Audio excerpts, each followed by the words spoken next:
Hey guys, it's Richard at reefs.com. Thank you for joining us today. Today I'd like to touch upon a topic that is very close to my heart, and it's all about mangroves. For those of you guys who's been following my channel for a while, I have been covering many different topics that has to do with mangroves, or people who care for them, what to do, and etc.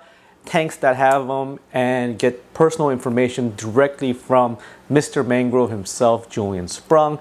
And with this episode, I'd like to take a little bit different approach to it and get hobbyist perspective on how to raise it, what was his experience with grading mangrove, tips and advices, and what to avoid, and etc. And without further ado, I'd like to introduce a good friend of mine, Mok-yi the Inappropriate Reefer, about his experience with the mangrove plants. Let's go.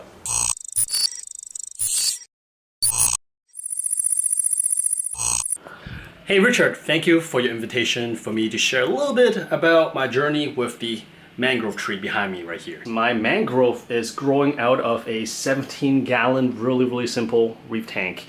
And we'll just give a really quick look down here so we kind of get an idea of what we're dealing with. So this is a really simple tank. It's a 17-gallon tank with power head, which is a Vortec MP10. It has a auto top-off system just to keep the salinity stable, which is important. And also it has a heater, and that's pretty much it.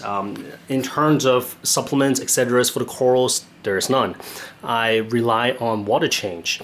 And there's no sump, no refugium. You could argue that the tank is essentially the refugium because everything is happening here. For today's topic, we're not gonna focus on what's going on down here in the tank itself, which is a whole other video because I'm really excited about how easy it is to maintain a tank like this.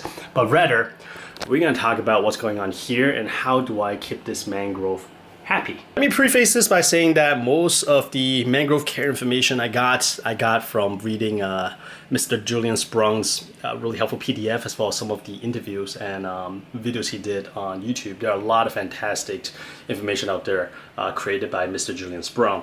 I've also reached out to different people who are into plants, and maybe not even specifically reef tanks, but just plants in general, to get some of the to address some of the issue that I've ran into with this particular mangrove tree, which I'll go over shortly. In terms of general care for mangrove, I think one of the most important thing that I could share is that treat the mangrove as a different part of the tank.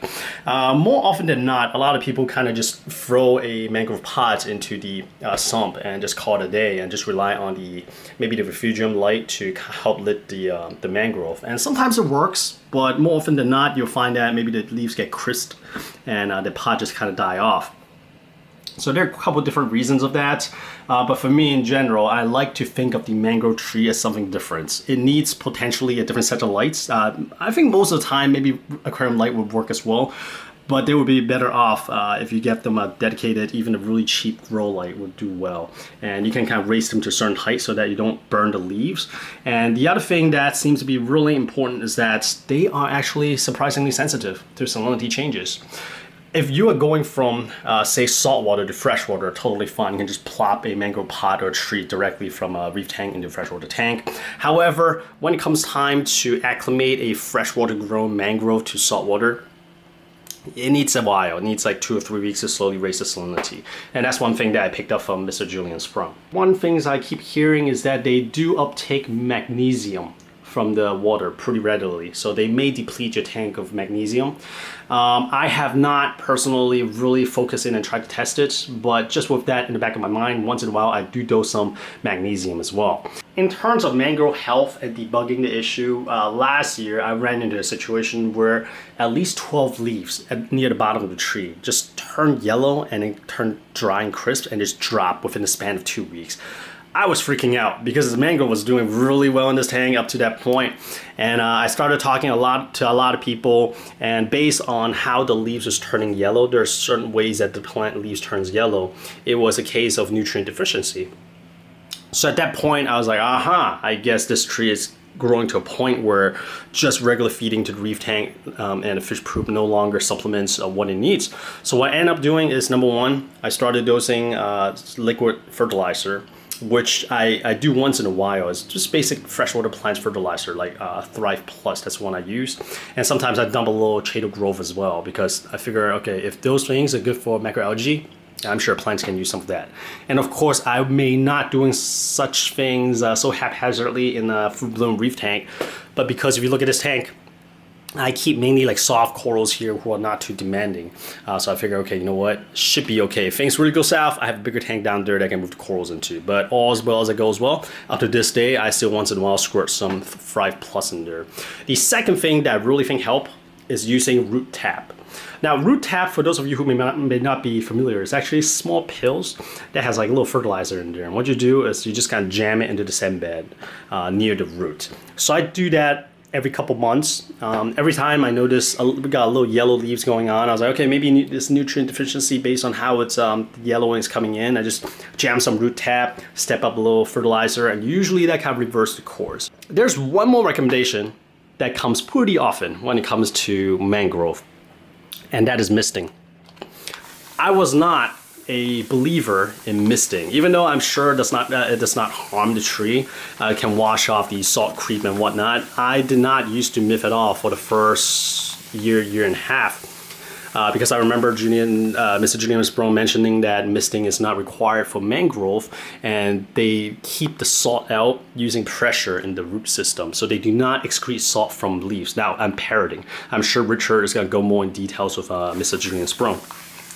So misting may not be required. However, I did hear from other people, as well as Mr. Jake Adam, that once they start misting the tree, it does make a difference. They notice a notable difference. So much so that Mr. Jake Adam actually set up a misting system for his mangrove tank. So with that in mind, I started misting it, and I don't know if it's 100% related, but the tree definitely feels like it's more lively, it's more vibrant, and it's a lot more.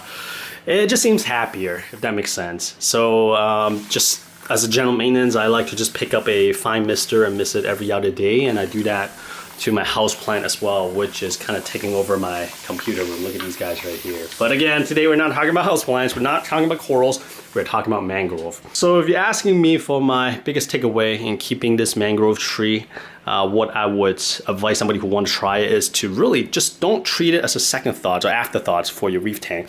Don't just jam it in the refugium and call it a day. You could jam it in the refugium, but also give it a dedicated light. And I do also hear that the mangrove roots do kind of grow better in substrates, whether sand or whatnot. If they touch something, especially the fine hair parts, assuming you have a little pot, they tend to grow a little bit better. And also they tend to grow much better in fresh water, and then you can slowly transition it to salt water. But once again, take that slow as well. Don't just plop into salt water, take a couple of weeks to slowly acclimate them. But the most important thing is still treat it as something separate, right, from your reef tank. Give it appropriate light, a grow light, and raise your specific height so you don't burn the leaves up top. And these are what came to mind real quick in terms of keeping mangrove, particularly this one that I have in my care. And if you give your mangrove tree enough love, it's gonna reward you with nice prop roots, kind of like these guys right here. These are new. And this is new. These are the old ones. It's kind of like jammed in here. This tree, by the way, it's about 5 or 6 years old.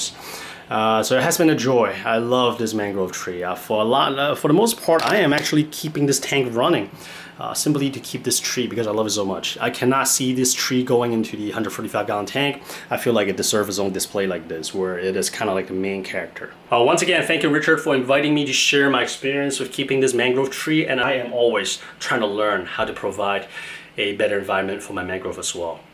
See ya.